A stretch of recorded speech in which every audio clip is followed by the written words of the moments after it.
तक कराएंगे क्वेश्चन, वहां तक क्वेश्चन क्या करना आपको करके आना है, ठीक है। जहां तक करवाते जाएंगे उसके बाद आपको करना है। तो जरा करो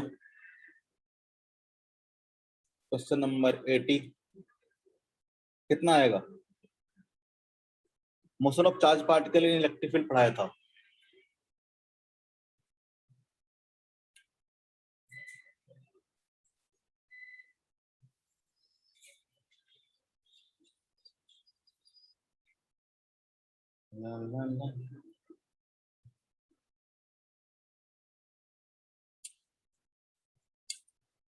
बताओ कितना होगा, कौन सा आंसर होगा?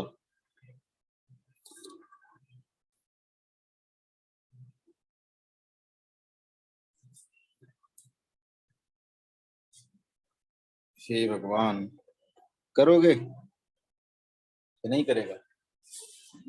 A particle of mass m and charge q is released from rest in electric field E, then kinetic energy after time t will be। ठीक है, अगर मान लो कि इस तरह का कोई इलेक्ट्रिक फील्ड है, यूनिफॉर्म इलेक्ट्रिक फील्ड है,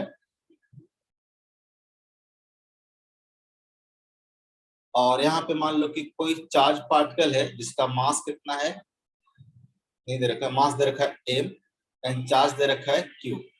इसको क्या है, यहाँ से रिलीज किया गया, जस्ट रिलीज कर दिया गया। तो रिलीज करोगे तो क्या होगा, क्या ये रेस्ट पे रहेगा? रिलीज मतलब रेस्ट पे छोड़ दिए हो, तो जैसे आप छोड़ दोगे क्या होगा, इस चार्ज पार्टिकल पे क्या करेगा, फोर्स लगेगा इधर को q into e। क्योंकि इलेक्ट्रिक फील्ड में है, कोई भी चार्ज पार्टिकल इलेक्ट्रिक फील्ड में रहेगा तो क्या लगेगा, फोर्स लगेगा q into e। लगेगा कि नहीं लगेगा? तो फोर्स लगेगा q into e, इसका मास कितना है, m है, इसका जो एक्सेलरेशन आ जाएगा वो कितना आ जाएगा q e by m आ जाएगा। अब निकालना क्या है, तो kinetic energy after time T. T time के बाद काइनेटिक एनर्जी निकालना मतलब क्या करना, आपको वेलोसिटी निकालना है। तो काइनेटिक एनर्जी क्या होता है, हाफ एम वी स्क्वायर होता है। एम तो पता ही है, वी अगर पता चल जाएगा तो काइनेटिक एनर्जी निकाल लेंगे। तो अपने को वी कैसे पता चलेगा, आपको पता है कि एक्सेलरेशन कैसा है, तो कांस्टेंट है, क्योंकि यहाँ पे चार्ज कांस्टेंट है, इलेक्ट्रिक फील्ड कांस्टेंट है, मास कांस्टेंट है। तो आप लगा सकते हो v इक्वल टू क्या होगा, u प्लस ए टी। कल भी बता रहे थे u कितना है, रिलीज किया गया रेस्ट से, तो कितना हो जाएगा जीरो, और a कितना हो जाएगा, तो हो जाएगा q e by m into time कितना हो गया, t हो गया।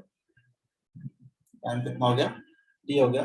तो काइनेटिक एनर्जी कितना आ जाएगा आपका, काइनेटिक एनर्जी हो जाएगा half of M V square. ठीक है, तो m तो a भी रह गया, और v कितना आ गया आपका, आ गया q e by m into T का होल स्क्वायर।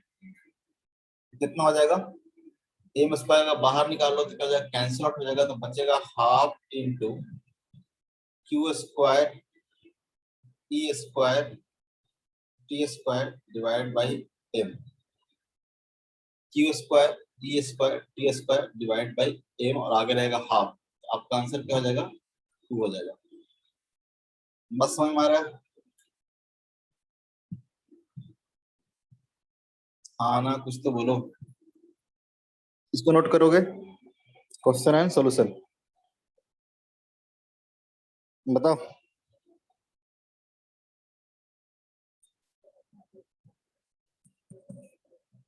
बात समझ में आया? क्वेश्चन नंबर 81 करोगे? अरे हाँ ना, कुछ नहीं बोलते यार तुम लोग। इसको नोट करो, क्वेश्चन नंबर 81 करो।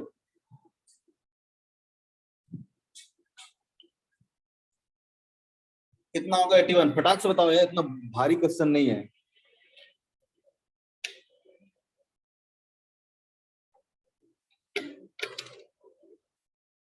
कितना होगा,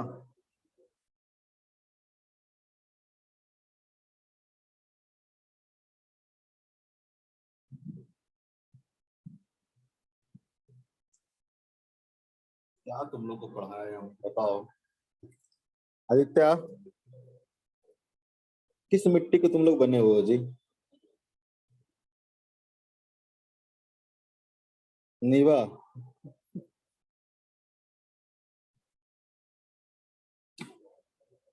बढ़िया है। देखो क्वेश्चन नंबर 81, इसको नोट करना। पूछ रखा है work done when it suffer A displacement of by along the electric field. ठीक है, चार्ज क्या है, क्यू है, और इलेक्ट्रिक फील्ड मान लो कि इस डायरेक्शन में है। पूछता है कि अगर ये इलेक्ट्रिक फील्ड के डायरेक्शन में बाई अगर डिस्प्लेस हो जाए तो वर्क डन कितना होगा। अगर चार्ज क्यू है इस पर फोर्स कितना लगेगा, तो फोर्स लगेगा इसी डायरेक्शन में, कितना लगेगा, तो क्यू इंटू ई लगेगा, ये आपका फोर्स हो गया। और डिस्प्लेसमेंट कितना हो गया, बाई हो गया है। तो जरा एक ब्लॉक है, मान लो इस पर फोर्स अगर एफ लगे और ब्लॉक क्या करे, मान लो कि बाई डिस्प्लेस कर जाए, तो वर्क डन कितना हो जाएगा, एफ इंटू बाई होगा। एफ कितना है यहाँ पे, एफ है क्यू इंटू ई इंटू क्या होगा, बाई हो जाएगा। ये क्या हो जाएगा, इसका आंसर हो जाएगा। इतना भारी था क्या, बताओ। क्लियर है, जो छोड़ दिए वो सब कर लेना, ठीक है। ये था motion of charge particle in, semi question है दोनों, सेमी क्वेश्चन है, ठीक है।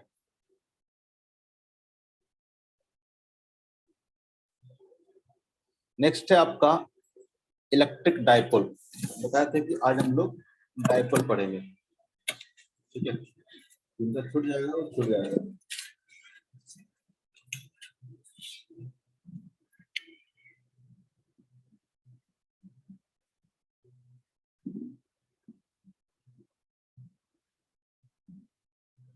इलेक्ट्रिक डाइपोल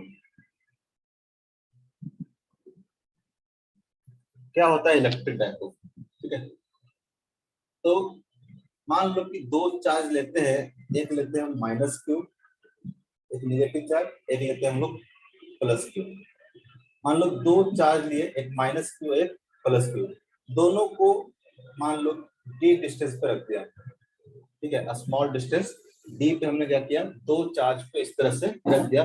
जब दो चार्ज को इस तरह से रखते हैं इसी को बोलते हैं हम लोग डाइपोल, इसी को बोलते हैं हम लोग डाइपोल। ये हमारा क्या बन गया, डाइपोल बन गया, ठीक है। Two equal and opposite charge, ठीक है, separated by a small distance. Dipole basically क्या हो जाएगा, तो डाइपोल है हमारा टू, इसी को हम डाइपोल बोलते हैं, two equal and opposite charge, ठीक है, separated by a small distance, a small distance, ठीक है। ज्यादा दूर दूर नहीं रखेंगे, ठीक है। आपने केमिस्ट्री में बहुत सारे नाम सुना होगा डाइपोल का, ठीक है, जैसे आपने बोलते हैं NH3, ठीक है। तो आप बनाते होगे डाइपोल इस तरह से, खूब बनाए होगे। कैसे बनाते हैं, कैसा होता है जी NH3 का,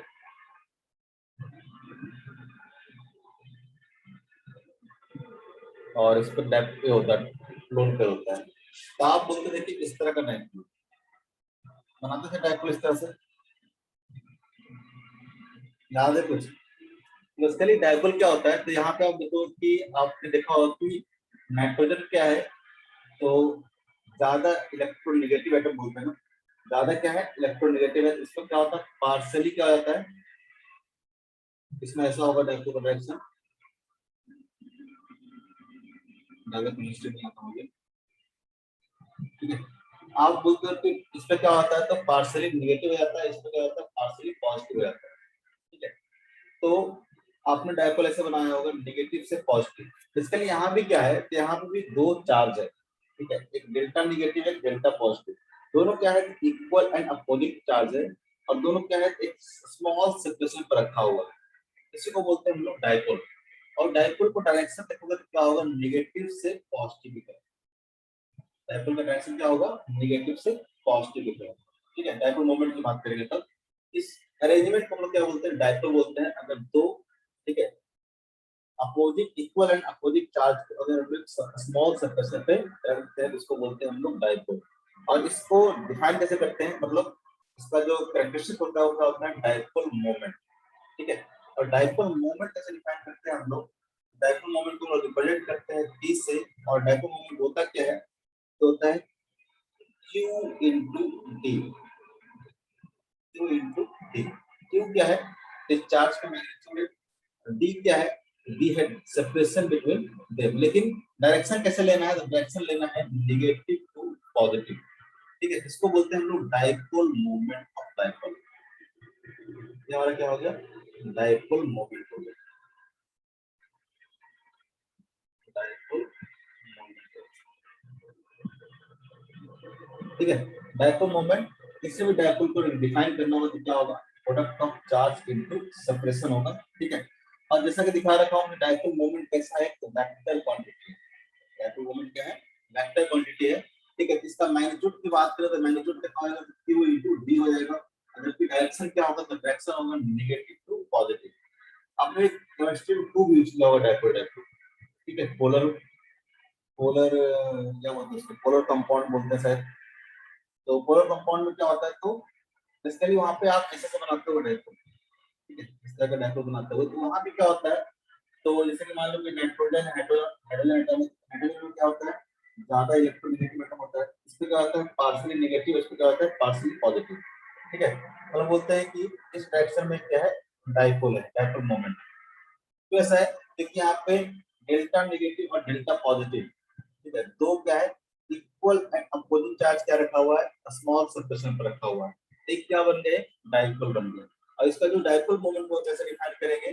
तो इसके बीच में अगर डिस्टेंस मान लो कि d है, ठीक है, तो बीच में डिस्टेंस कितना है? d है। तो बेसिकली सिंपल डेल्टा इनटू क्या आ जाएगा? d हो जाएगा। यहाँ पे डेल्टा क्या आ जाएगा? चार्ज हो जाएगा। चार्ज और डिस्टेंस को मल्टीप्लाई कर दोगे तो डायपोल का आपको क्या मिलेगा? मैग्नीट्यूड मिल जाएगा। और डायरेक्शन कैसे देखेंगे? नेगेटिव चार्ज से पॉजिटिव चार्ज की तरफ।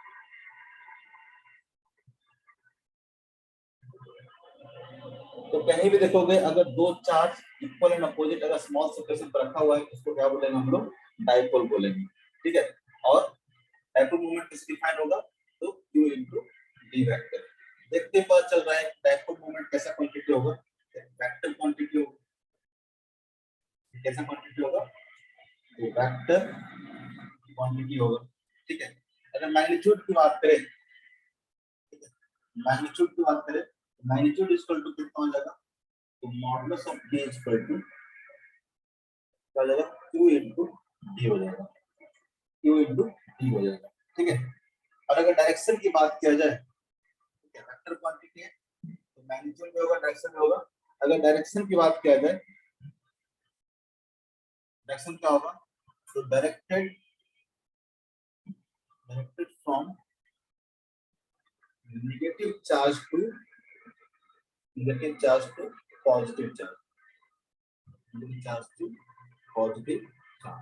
हमेशा ध्यान रखना कि डायपोल मोमेंट लोग का जो डायरेक्शन लेते हैं वो क्या लेते हैं? नेगेटिव चार्ज से लेके पॉजिटिव चार्ज को। इसको रिप्रेजेंट कैसे करते हैं हम लोग? p वेक्टर से। डायपोल मोमेंट को रिप्रेजेंट करेंगे हम लोग p वेक्टर से। और डायरेक्शन क्या होगा? हमेशा नेगेटिव चार्ज से पॉजिटिव चार्ज की तरफ होगा। और इसका मैग्नीट्यूड कितना होगा? q into d होगा। q क्या है? इसका चार्ज का मैग्नीट्यूड, जो पॉजिटिव चार्ज है उसका मैग्नीट्यूड, ठीक है। और d क्या है? सेपरेशन बिटवीन देम, ठीक है। जितना भी दोनों के बीच सेपरेशन है उसको ले रहे हैं, q into d कर दो तो क्या मिलेगा आपको? मैग्नीट्यूड ऑफ डायपोल मोमेंट मिल जाएगा। डायरेक्शन कैसा होगा? तो डायरेक्शन हमें याद रखना है नेगेटिव टू पॉजिटिव होगा। पहला क्वांटिटी क्या हो गया? एक वेक्टर क्वांटिटी होगा। अगर यूनिट की बात करें, इसका यूनिट क्या होगा? तो एक क्या है? तो डायपोल मोमेंट क्या है? q into d है। अगर यूनिट की बात करें तो क्या हो जाएगा? q का यूनिट क्या होता है? कूलॉम, और d का क्या होता है? मीटर। इसका यूनिट कितना हो जाएगा? Coulomb metre. कितना हो जाएगा? कूलॉम मीटर, ठीक है। ये तो क्या होगा? इसका ऐसा यूनिट हो गया, क्या हो गया? ऐसा यूनिट हो गया। इसका अदर यूनिट होता है dy, ठीक है। बहुत फेमस यूनिट है, आपने यूज भी किया होगा कहीं भी, ठीक है। एक यूनिट है dy,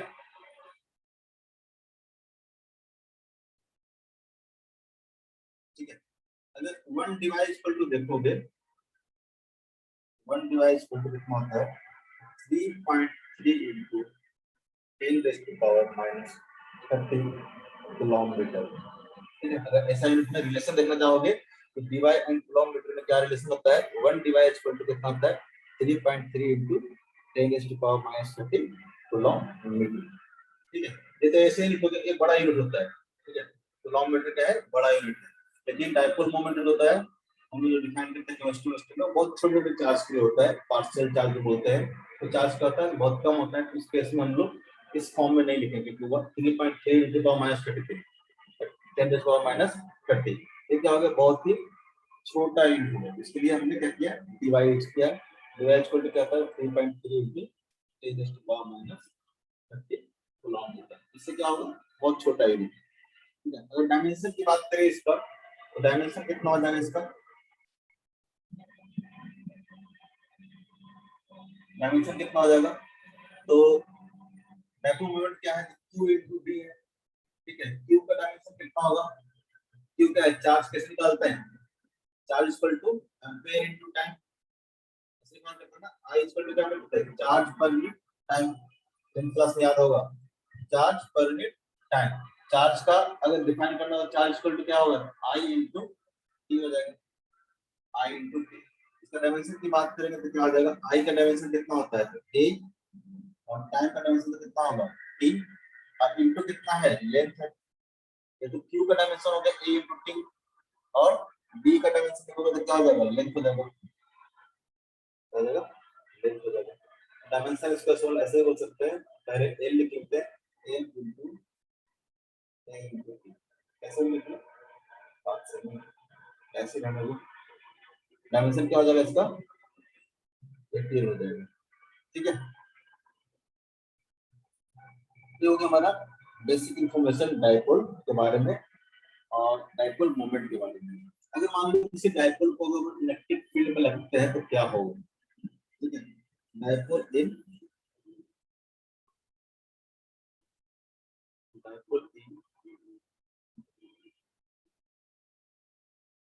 uniform electric field, dipole in uniform electric field. अरे कुछ समझ में आता है, यस सर। हाँ। तो अगर डाइपोल को हम लोग यूनिफॉर्म इलेक्ट्रिक फील्ड में रखेंगे तो क्या होगा, आपको पता है। इसे मान लेते हैं कि हम इलेक्ट्रिक फील्ड ले लेते हैं, यूनिफॉर्म इलेक्ट्रिक फील्ड है जिसका डायरेक्शन क्या रखा है, इस तरह से दे रखा है, और यहाँ पे कोई हम डाइपोल प्लेस कर देते हैं। ठीक है, डाइपोल मान लो कि यहाँ पे ये हो गया नेगेटिव चार्ज, तो क्या हो गया पॉजिटिव चार्ज। तो डाइपोल का डायरेक्शन किधर से किधर हो जाएगा, नेगेटिव से पॉजिटिव।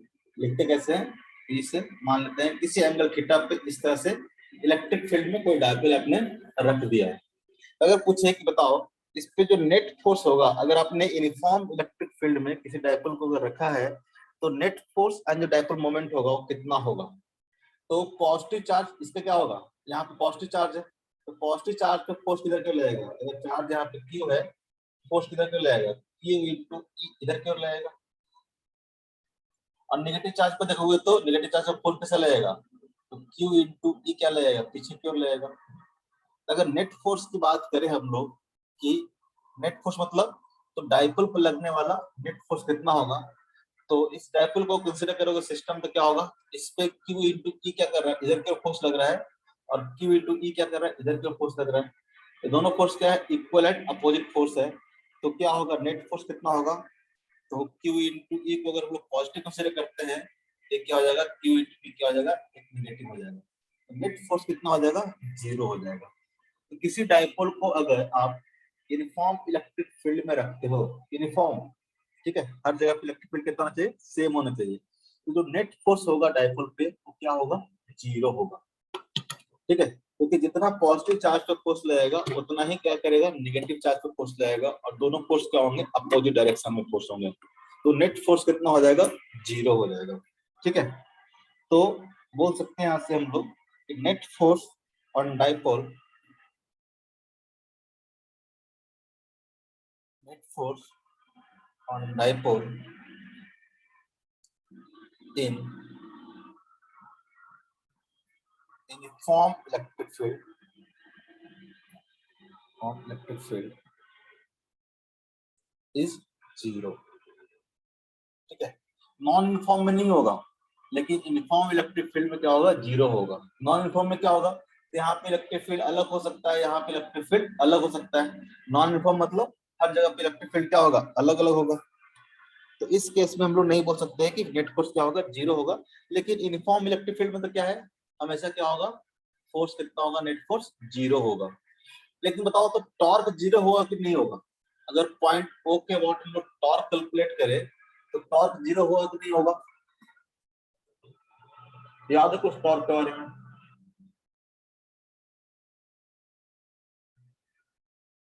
देखोगे तो इसमें फोर्स कैसा लग रहा है, क्यू इंटू ई नेगेटिव फोर्स लग रहा है। इस पे क्या लग रहा है, क्यू इंटू ई क्या कर रहा है, इधर के फोर्स लग रहा है।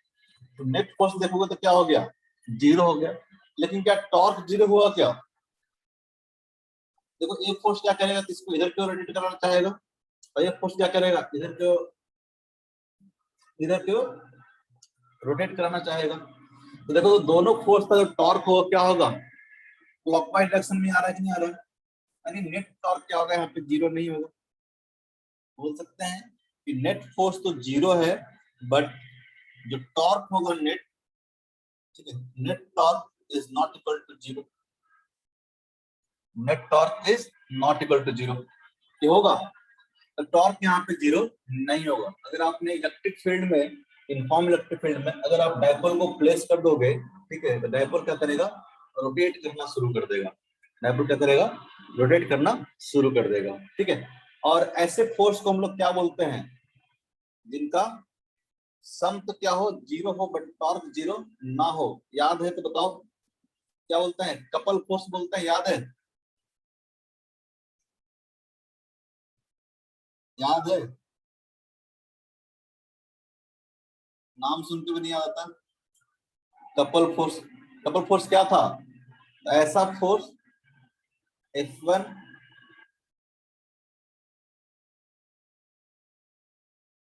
ऐसा फोर्स जिनका क्या हो, F1 plus F2 equal to कितना हो, जीरो हो। ऐसा फोर्स जिनका सम कितना हो, जीरो हो, बट टॉर्क जीरो नहीं हो, ठीक है। Net torque is not equal to zero. ऐसे फोर्स को हम लोग क्या बोलते थे, कपल फोर्स पढ़ते थे, याद करो, रोटेशन में, ठीक है। ऐसे फोर्स को क्या बोलते हैं हम लोग, कपल फोर्स बोलते हैं। यहाँ पे जो फोर्स लग रहा है दोनों चार्ज पे, वो फोर्स कैसा है, कपल फोर्स है। और अगर वो टॉर्क कैलकुलेट करना चाहे तो टॉर्क कितना होगा, इस दोनों फोर्स का नेट टॉर्क कितना होगा, अगर बताओ नेट टॉर्क कैसे निकालते थे,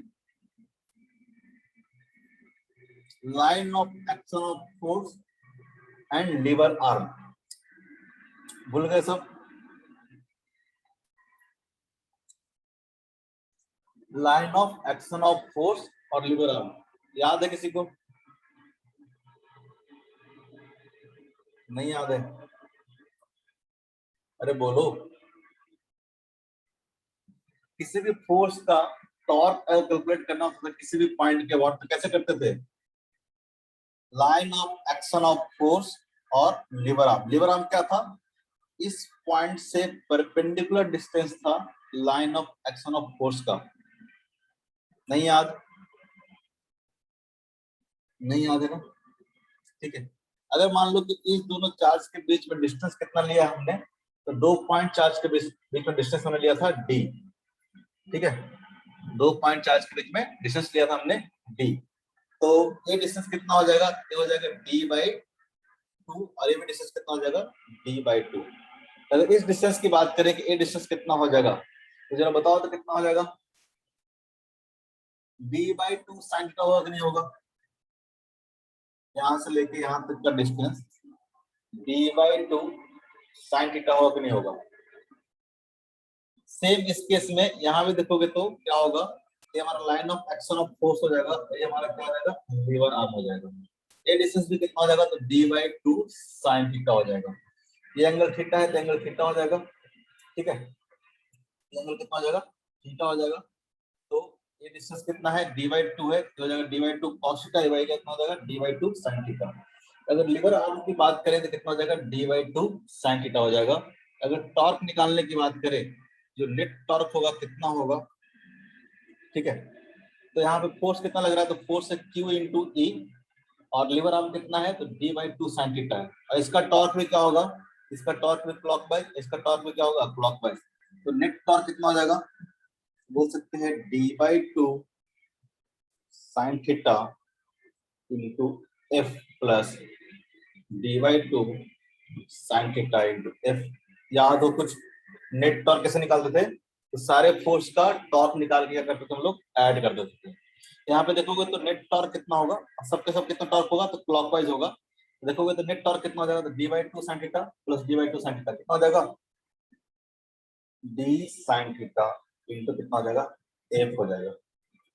d sin थीटा इंटू क्या हो जाएगा, f हो जाएगा। ठीक है, अब जरा इसको ऐसे लिखो तो जरा, f इक्वल टू कितना हो जाएगा, f equal to q into e है, तो हो जाएगा q into e into d sin theta. ठीक है, f इक्वल टू पुट कर दिया हम लोग, f equal to q into e put कर दिया। ठीक है, अब इसको थोड़ा सा अरेंज कर लो तो जरा, q इंटू डी एक साथ कर लेता हूँ, क्योंकि हमारा क्या हो जाएगा, डायपोल मोमेंट हो जाएगा। q इंटू डी क्या होता है, डायपोल मोमेंट होता है। ठीक है, इंटू क्या हो जाएगा, e इंटू क्या हो जाएगा, sine theta. q into D इसको ले सकता हूँ, q इंटू डी क्या ले सकता हूँ हम लोग, p ले सकता हूँ, और p e साइन थीटा को ले सकता हूँ, p cross e, p cross e। देखो तो जरा p क्रॉस e कैसे आएगा, p क्रॉस e करोगे तो कैसे आएगा,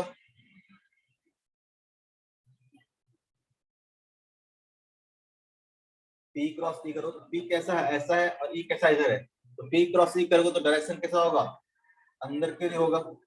ठीक है, और टॉर्क का डायरेक्शन में कैसा आ रहा है, इनसाइड ही आ रहा है। इसका मतलब अगर मान लो कि कोई भी डायपोल अगर इलेक्ट्रिक फील्ड में रखा हुआ है और टॉर्क निकालना है, तो कैसे करोगे आप, p क्रॉस e कर दोगे, ये क्या होगा, तो net torque on dipole is uniform electric field in uniform electric field. कुछ समझ में आया, अरे एक बार और पढ़ चुके हो ना तुम लोग को। ठीक है, ये क्या है, torque on dipole in uniform electric field, in uniform electric field. Clear है, यस सर। यस सर तो बोलते सही में समझ में आ रहा है, कुछ करना थोड़ा ना है। ठीक है, अगर इलेक्ट्रिक फील्ड में कोई डायपोल रखा हो, टॉर्क निकालना तो क्या करेंगे, p क्रॉस e करेंगे। ठीक है, p क्रॉस e करेंगे।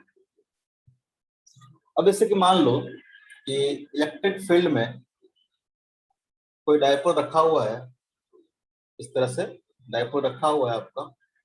ठीक है, और मान लो कि इस डायपोल को क्या किया आपने, पहले मान लो कि रखा हुआ था θ1 पे, और इसको रोटेट करके आपने ऐसा कर दिया, इस डायपोल को रोटेट करके आपने θ1 से क्या कर दिया, θ2 कर दिया।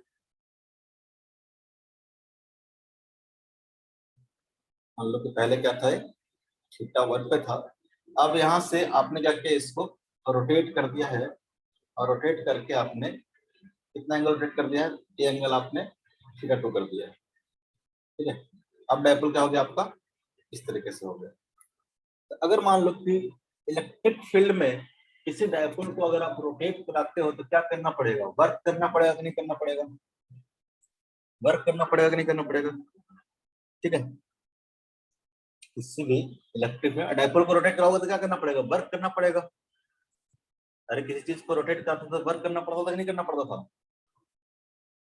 तो ये जो वर्क होगा, ठीक है, ठीक है, वर्क, ठीक है, अगर मान लो कि डायपोल को θ1 से रोटेट करा दिया हम लोग θ2 तक, θ1 से रोटेट करा दिया हम लोग θ2 तक, तो इस केस में जो वर्क होगा वो वर्क कितना होगा, कैसे निकालेंगे, तो रोटेशन के केस में वर्क कैसे निकालते थे, तो लीनियर केस में कैसे वर्क निकालते थे हम लोग, एफ डॉट ds करके निकालते थे। वर्क इक्वल टू क्या होता था, integration of F dot ds होता था। ऐसे निकालते थे ना, फोर्स इनटू डिस्प्लेसमेंट। और रोटेशन में कैसे कैसे निकाले थे हम लोग वर्क, याद होगा तो बताओ। फोर्स को किससे रिप्लेस किए थे हम लोग, टॉर्क से, और डीएस को किससे रिप्लेस किए थे हम लोग, डी थीटा से। याद है, जिस तरह से हमने बताया थे, एनालॉजी बताया था, किस तरह से रोटेशन में काम करेंगे और किस तरह से लीनियर में काम करते हैं। तो लीनियर में वर्क कैसे निकालते हैं हम लोग, तो फोर्स इनटू डिस्प्लेसमेंट, ठीक है, नेट फोर्स इनटू डिस्प्लेसमेंट, और उसको क्या करते हैं, इंटीग्रेट करते हैं तो टोटल वर्क आ जाता है। तो रोटेशन में कैसे निकालते हैं, तो फोर्स को रिप्लेस करते हैं किससे, टॉर्क से, ठीक है, और लीनियर डिस्प्लेसमेंट को एंगुलर डिस्प्लेसमेंट से। यहाँ पर डिस्प्लेसमेंट किस एंगल में हो रहा है, थीटा के टर्म्स में हो रहा है, यहाँ पर डिस्प्लेसमेंट थीटा के टर्म्स में हो रहा है, और यहाँ पे क्या लग रहा है, टॉर्क लग रहा है, तो टॉर्क के कारण यहाँ पे डिस्प्लेसमेंट हो रहा है एंगुलर। तो यहाँ वर्क कैसे निकलेगा, तो जगह integration of tau theta, theta is equal to 1 से लेके थीटा इज इक्वल टू 2 तक, ठीक है। अगर किसी डायपोल को अगर आपको इलेक्ट्रिक फील्ड में रोटेट कराना है तो इस तरह से आपको वर्क करना पड़ेगा।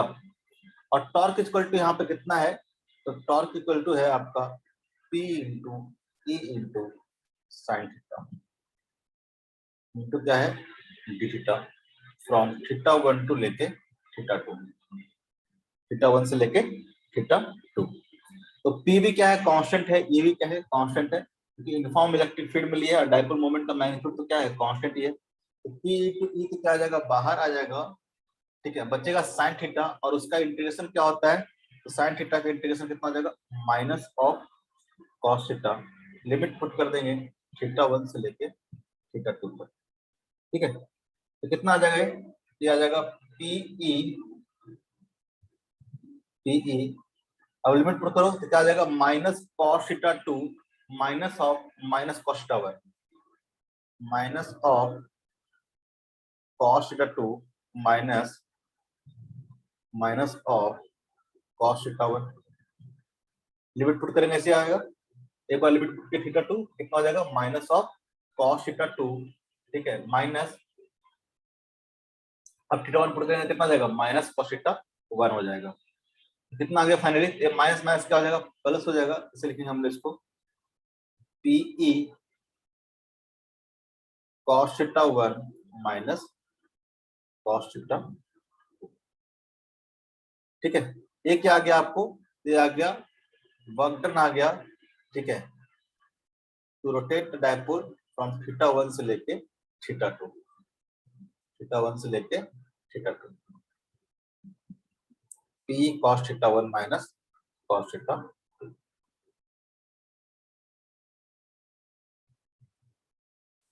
ठीक है। ये क्या है, ये है वर्क डन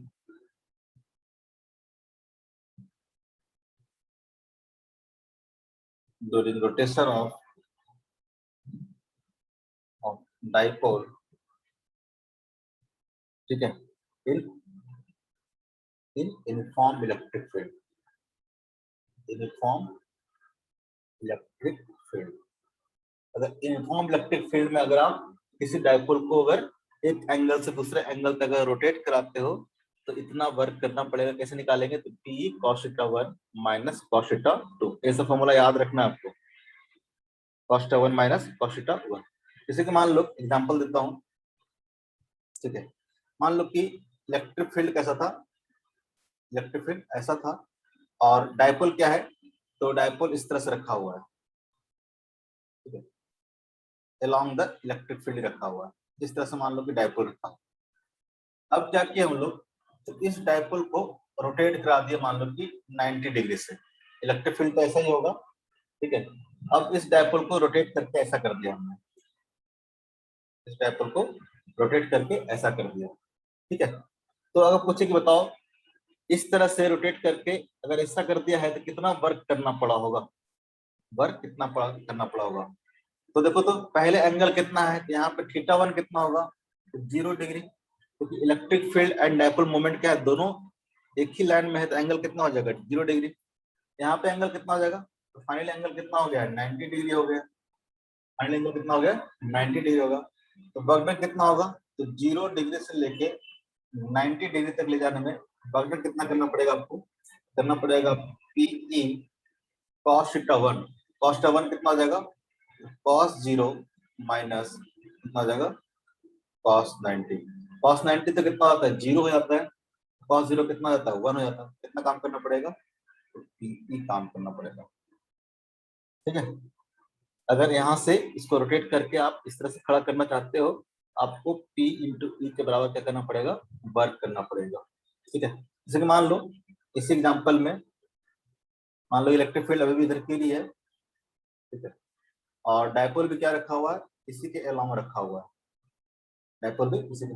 अब मान लो कि फाइनली आपने क्या किया है, तो फाइनली अपने डायपोल को 180 डिग्री से रोटेट करा दिया है। ठीक है, डायपोल को 180 डिग्री से रोटेट करा दिया है। अब डायपोल कैसा हो गया आपका, ऐसा हो गया। पूरा क्या किया हमने, 180 से रोटेट करा दिया गया है। यानी यहाँ पे देखोगे तो थीटा 1 कितना होगा, तो 0 डिग्री होगा। यहाँ पे देखोगे तो थीटा 2 कितना होगा, तो 180 डिग्री होगा। मान लो कि डायपोल को आपने 180 डिग्री से रोटेट करा दिया है। इस केस में वर्क पूछेगा तो कितना होगा, फ्रॉम 0 डिग्री है, फ्रॉम 0 डिग्री टू 180 डिग्री कितना हो जाएगा, हो जाएगा P E cos theta 1। Cos theta 1 कितना हो गया, 0। कॉस 0 कितना हो जाएगा, 1 minus cos theta 2। Cos theta 2 कितना होगा, 180 डिग्री। कॉस 180 डिग्री कितना होता है, -1 होता है। कॉस 180 कितना होगा, -1 होगा। कितना हो जाएगा, माइनस माइनस का हो जाएगा, प्लस हो जाएगा, तो कितना हो जाएगा, 2 इंटू पी इंटू ई हो जाएगा। अगर मान लो 180 से रोटेट कराना है, आपको कितना काम करना पड़ेगा, 2 इंटू पी इंटू ई काम करना पड़ेगा। 2 इंटू पी इंटू ई काम करना पड़ेगा। क्लियर है, क्लियर है। उस तरह से कोई भी एंगल आपको दिया रहेगा, मान लो कि ऐसा दिया हुआ है कि 30 डिग्री पे डायपोल है। ठीक है, और यहाँ से रोटेट कर दिया है, फाइनली डायपोल कर दिया है मान लो कि 120 डिग्री पे। ठीक है, यहाँ से 30 डिग्री था, रोटेट कर दिया है 120 डिग्री पे। तो कितना काम करना पड़ेगा, तो आप फटाक से निकाल सकते हो, थीटा 2 माइनस थीटा 1 करके, थीटा 2 माइनस थीटा 1 करके। क्लियर है, Yes, sir. तो हो गया आपका वर्क डन। ठीक है, इन rotation of dipole in uniform electric field. और आपको पता है कि इलेक्ट्रिक फील्ड कैसा क्वांटिटी है, सॉरी इलेक्ट्रिक फील्ड कैसा है, तो कंजर्वेटिव है। तो कंजर्वेटिव फील्ड में अगर आप वर्क करते हो तो कहाँ स्टोर हो जाता है, in the form of potential energy के फॉर्म में होता है। अगर आप सिस्टम पे वर्क करोगे इलेक्ट्रिक फील्ड में, तो क्या हो जाएगा, जितना भी वर्क होगा वो क्या हो जाएगा, पोटेंशियल एनर्जी के फॉर्म में स्टोर हो जाएगा। अगर आपसे पूछे कि बताओ कि अगर मान लो कि इस डायपोल को आप रोटेट करा रहे होगे, तो रोटेट करा रहे हो तो क्या कर रहे होगे, वर्क कर रहे होगे। क्या कर रहे होगे, वर्क कर रहे होगे। ठीक है, तो इसका पोटेंशियल एनर्जी क्या होगा, चेंज होगा। पोटेंशियल एनर्जी क्या होगा, चेंज होगा। ठीक है, तो मान लो कि यहाँ से थीटा 1 से थीटा 2 तक रोटेट कराने में आपको कितना वर्क करना पड़ा है, तो P E cos theta 1 minus cos theta 2 work करना पड़ा है। इसका मतलब अगर आपसे पूछे कि जो चेंज इन पोटेंशियल एनर्जी होगा, चेंज इन पोटेंशियल एनर्जी होगा कितने बराबर होगा, आप अभी पढ़ के आए हो कि work done in rotating a dipole from theta 1 से थीटा 2, यूनिफॉर्म इलेक्ट्रिक फील्ड कितना होता है, तो होता है P into E into cos theta 1 minus cos theta 2। अगर इतना वर्क किया गया है तो जो चेंज इन पोटेंशियल एनर्जी होगा, ठीक है, चेंज इन पोटेंशियल एनर्जी क्या होता है, चेंज इन पोटेंशियल एनर्जी क्या होता है, वर्क डन होता है। चेंज इन पोटेंशियल एनर्जी कितना होता है, वर्क डन होता है। हर जगह पे ही होता है, कंजर्वेटिव फील्ड में, ग्रेविटेशनल फील्ड में भी देख रहे थे। ठीक है, अगर ब्लॉक को यहाँ उठा के यहाँ तक ले जाए तो जितना वर्क किया जाएगा उतना क्या होता है, इसका पोटेंशियल एनर्जी सेव हो जाता है। पोटेंशियल एनर्जी क्या करता है, इंक्रीज कर जाता है। अगर आप पॉजिटिव वर्क कर रहे हैं तो पोटेंशियल एनर्जी क्या होगा, स्टोर होगा। अगर आप नेगेटिव वर्क कर रहे हो तो पोटेंशियल एनर्जी क्या करेगा, इंक्रीज करेगा। ठीक है, तो जितना वर्क किए हो सब के सब कहाँ हो जाएगा, तो पोटेंशियल एनर्जी के फॉर्म में क्या हो जाएगा, स्टोर हो जाएगा। ठीक है, तो हम लोग बोल सकते हैं कि चेंज इन पोटेंशियल एनर्जी होगा वो क्या होगा, तो वर्क डन होगा थीटा 1 से लेकर थीटा 2 तक। ये क्या आपका change in potential energy, change in potential energy. ठीक है, अगर इसका मतलब अगर कोई डायपोल आपका यूनिफॉर्म इलेक्ट्रिक फील्ड पे रखा हुआ है और उसको आप मान लो रोटेट करा रहे हो, तो रोटेट करा हुआ तो पोटेंशियल एनर्जी क्या करेगा, सिस्टम का चेंज करेगा। तो जो चेंज इन पोटेंशियल एनर्जी होगा वो कितना होगा, तो del Q is equal to P E into cos theta 1 minus cos theta 2। Work done निकालो या फिर चेंज इन पोटेंशियल एनर्जी निकालो, सब क्या होता है, सेम ही होता है।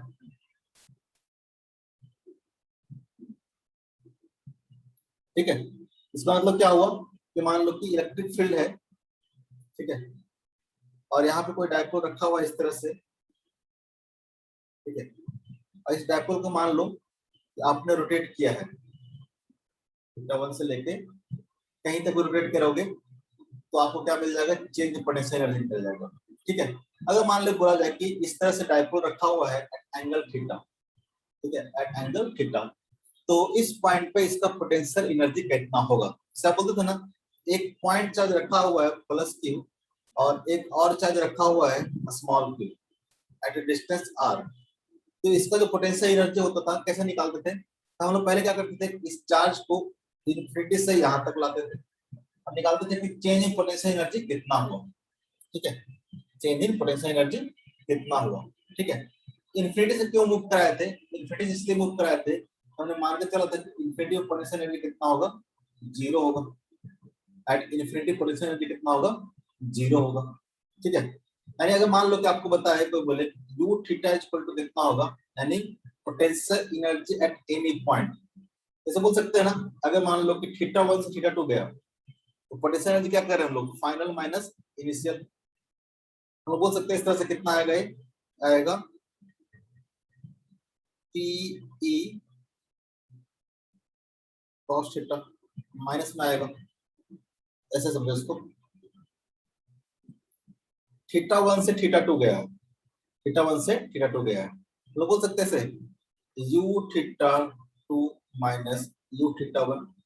मान लो कि पोटेंशियल एनर्जी एट थीटा 2 कितना था, u थीटा 2 था, और पोटेंशियल एनर्जी एट थीटा 1 कितना था, u थीटा 1 था, इक्वल टू कितना हो जाएगा, हो जाएगा minus of p into e into cos theta 1 minus, sorry cos theta 2 minus common ले लेना, cos थीटा 2 माइनस का जगह cos थीटा 1 हो जाएगा। ठीक है, यानी हम लोग बोल सकते हैं कि potential energy at any point, ठीक है, अगर डिफाइन करना हो, u थीटा डिफाइन करना हो तो कितना हो जाएगा, माइनस ऑफ p e कितना हो जाएगा, cos थीटा हो जाएगा, माइनस ऑफ p क्या हो जाएगा, cos थीटा हो जाएगा।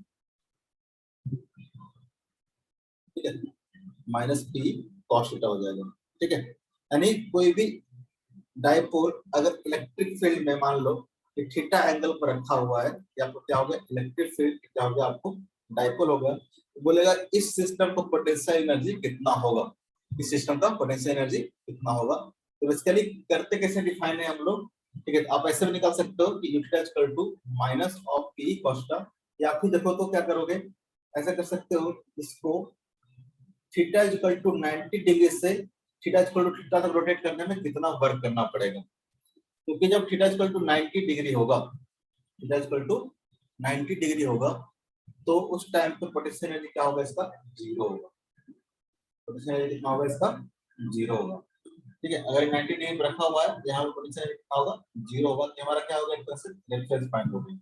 ठीक है, अब यहाँ से इसको जितना रोटेट करना है, जितना वर्क करना पड़ेगा, वो क्या होगा, उसका पोटेंशियल एनर्जी होगा, क्योंकि पॉइंट चार्ज सिस्टम में भी ऐसे ही कर रहे थे हम लोग प्लस के वाले में, इन्फिनिटी पे क्या हुआ था, पोटेंशियल एनर्जी जीरो हुआ था, तो वहां से पी पॉइंट तक लाने में जितना वर्क करना पड़ेगा क्या हो जाएगा, पोटेंशियल एट दैट पॉइंट हो जाएगा।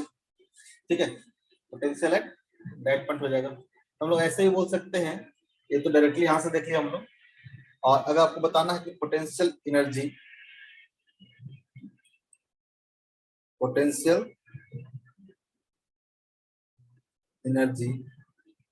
Of dipole placed in uniform electric field, uniform electric field.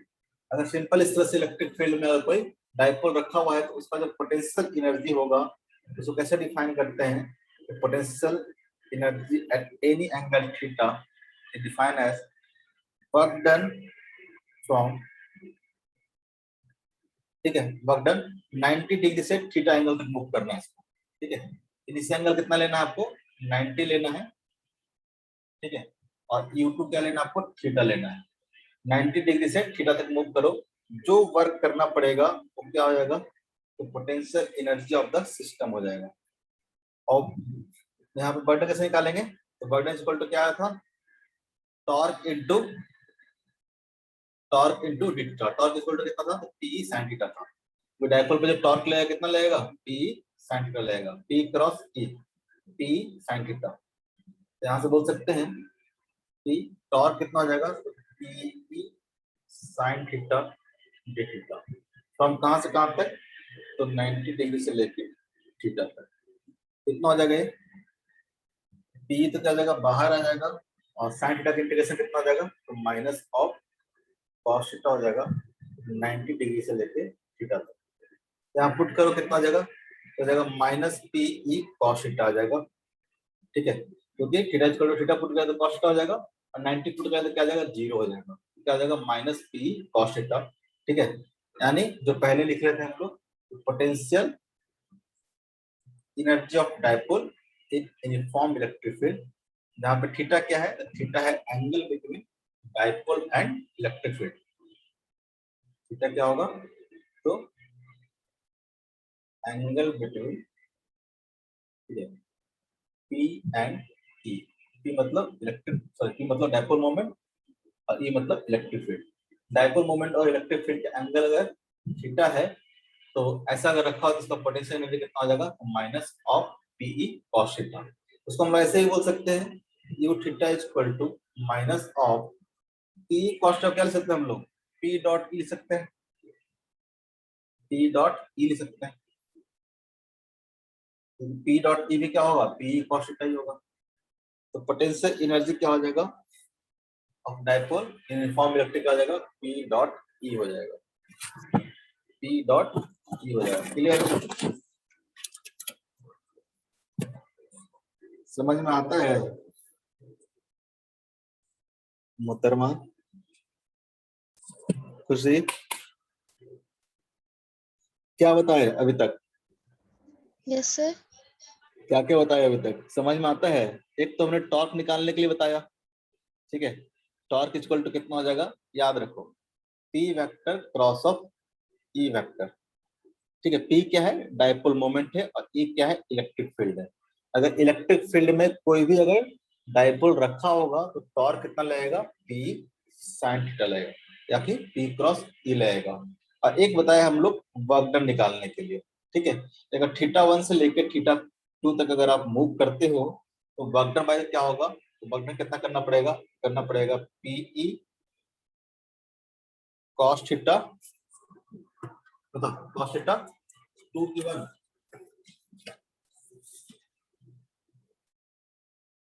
कुछ नहीं लिखते हो, cos theta 1 minus cos theta 2।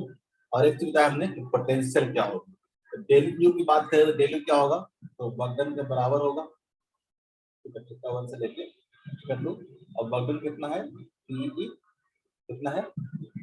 cos theta 1 minus cos theta 2। Same ही चीज होगा, जितना वर्क करना पड़ेगा उतना ही क्या होगा? चेंज पोटेंशियल एनर्जी होगा, ठीक है। और एक चीज बताया हमने कि पोटेंशियल कितना होगा? तो किसी एंगल थीटा पर रखा हुआ है तो कितना हो जाएगा? Minus of Pe into cos theta, या फिर इसको बोल सकते हैं minus of P vector dot of E vector. आज के क्लास में इतना कुछ सीखा है। क्लियर है?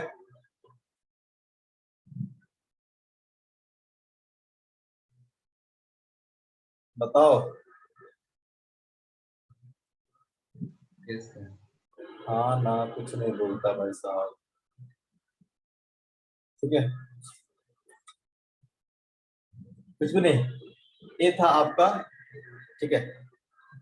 ठीक है, डायपोल अगर डायपोल मोमेंट क्या होता है, पहले तो डायपोल मोमेंट सीखे।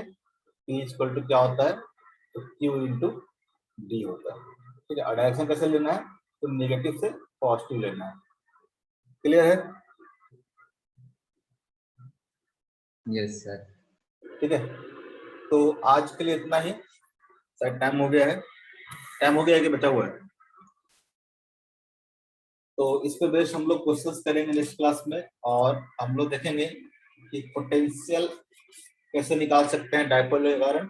ठीक है, और इलेक्ट्रिक फील्ड कैसे निकाल सकते हैं डायपोल के कारण।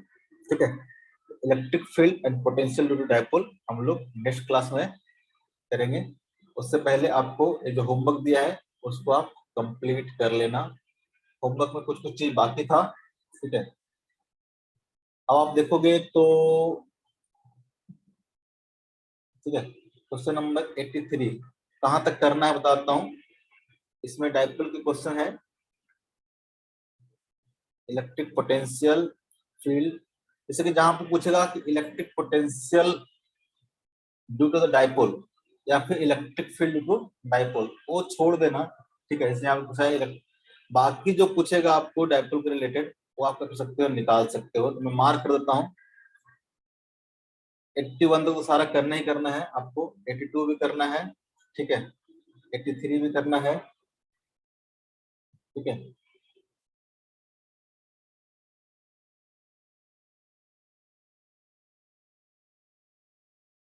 87 करना है। ठीक है, टॉप निकालना है डायपोल के कारण, 87 करना है, और 92 करना है। जितना मार्क किया हो उतना करोगे, बाकी 81 तक तो कंप्लीट, 82 तक तो आपको सारा करना है। इससे पहले वाला जहां तक की हो 50 से लेकर 82 तक करना है, और उसके बाद जो मार्क किया हो 83, 87, 92 ये कर लोगे। क्लियर है? 83, 87 और 92 अब क्वेश्चन करके आना है, ऐसे नहीं उठा के आ जाना बस। ठीक है, आज के लिए इतना ही। चलो मिलते हैं नेक्स्ट क्लास में। कुछ पूछना है किसी को तो पूछो।